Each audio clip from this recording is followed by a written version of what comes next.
ചെകുത്താനെ മാറ്റി നിർത്തുവാനും അവനെ ചെറുത്ത് നിൽക്കുവാനും നമ്മൾ ചെയ്യേണ്ട രണ്ടാമത്തെ കാര്യമാണ് ദൈവവചനം പഠിക്കുക. ദൈവവചനം നമ്മുടെ ഹൃദയത്തിൽ സൂക്ഷിക്കുക. ദൈവവചനം ഉപയോഗിക്കുക.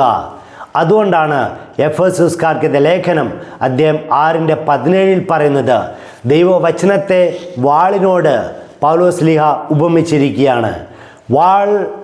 വാളാണ് ശത്രുക്കളെ കൊല്ലുവാൻ നമ്മൾ ഉപയോഗിക്കുന്നത്. അതുകൊണ്ട് ചെകുത്താനെ കൊല്ലണമെങ്കിൽ ഇവിടെ ദൈവവചനം പറയുകയാണ്, വാളാകുന്ന ദൈവവചനം ഉപയോഗിക്കുക.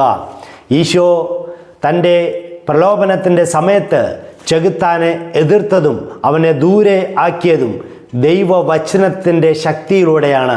അതുകൊണ്ട് ഇത് ഓർത്തുകൊണ്ട് നമുക്ക് ഇന്നു മുതൽ ദൈവവചനം പഠിക്കുവാനും ആ ദൈവവചനം ഉപയോഗിക്കുവാനും നമുക്ക് തുടങ്ങാം. ആമേൻ.